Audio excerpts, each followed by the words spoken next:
E Augusto, antes de te ouvir, eu quero trazer, então, agora o que a imprensa tradicional repercutiu a partir do sábado, aí a gente abre aqui para discussão. A grande imprensa foi duramente criticada pela cobertura do atentado contra Donald Trump. Para o jornal O Globo, Trump caiu do palco durante comício na Pensilvânia com sangue no rosto. A Globo News foi na mesma linha. Estados Unidos, Trump cai durante comício de campanha. O G1 informou o seguinte: comício de Trump é interrompido após supostos sons de tiro. Mas não foi só o Grupo Globo que agiu dessa forma.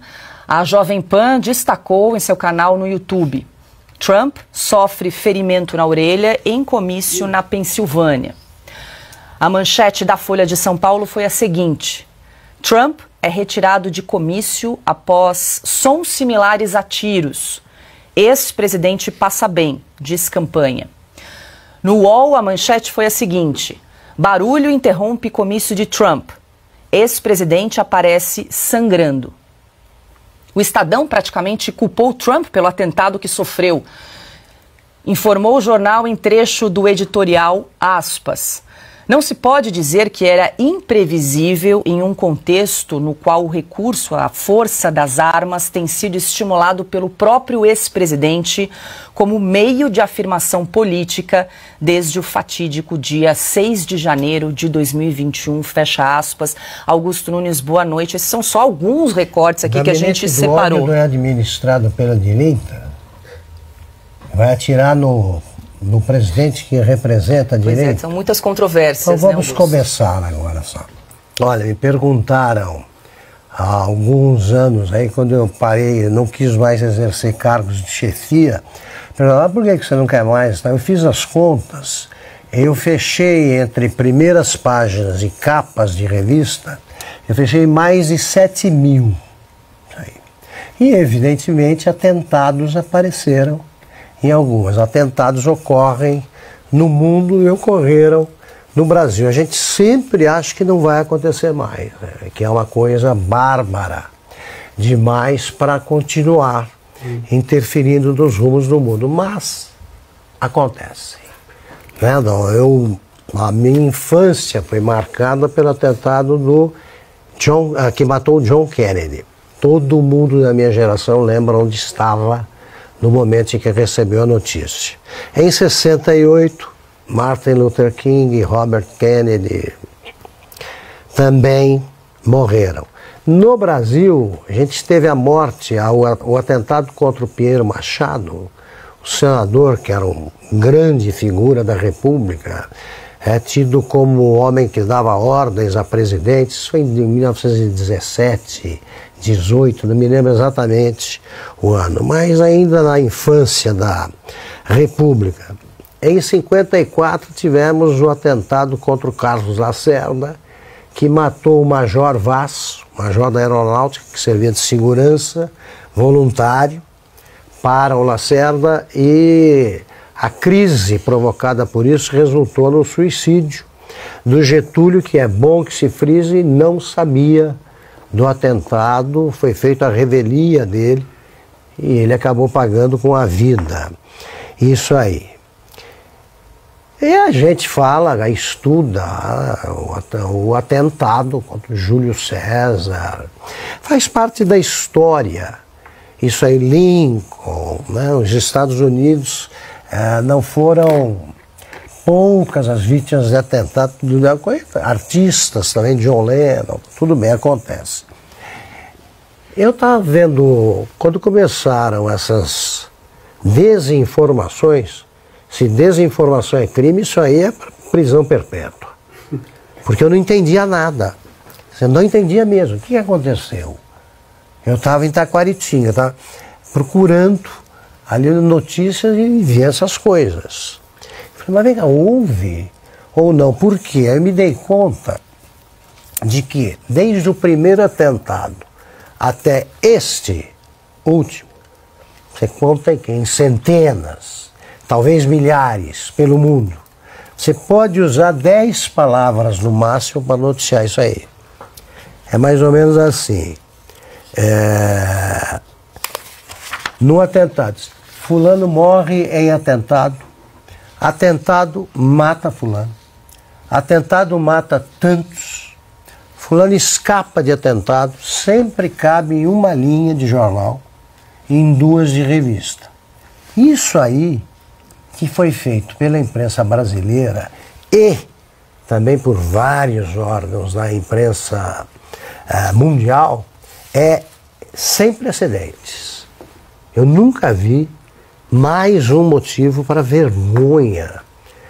A vergonha que eu sinto de ver não só gente da minha geração, mas os redatores de primeira página. Todos sabem, porque recebem ordens, que eu nunca recebi, nunca permiti que isso acontecesse, quem orienta é o número 1. Se não tem patrão, é o número 1 da redação.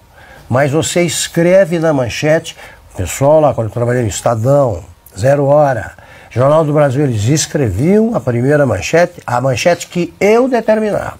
Passava por mim. E era assim. E se eu fizesse isso, é porque eu tinha recebido e acatado uma ordem escrota, essa é a palavra, do dono do jornal. Não existe dono de jornal nem no Globo, hoje, nem na Folha, nem no Estadão. Então é o responsável pelos editoriais, ou o diretor. Pouco me importa se eu tenho ou não ligações com eles, nem sei direito quem está trabalhando em redações. Mas isso é motivo de vergonha. Ninguém, começando por eles, acredita em som parecido com tiro. Suposto, espera aí, o tiro é referência.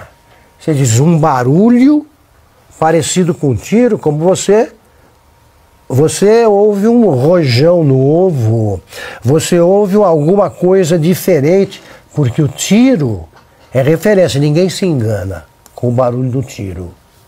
Jornalista que cobriu qualquer roubo, assalto, treino de policial sabe qual é o som do tiro. Quem já atirou com revólver sabe qual é o som do tiro. Não existe isso. Suposto que... Aparece um suposto aí numa das manchetes que foram lidas. Supostos sons de tiros. Por exemplo, supostos sons de tiro. Mas o que é isso? Como é que você supõe? É um rojão que falhou?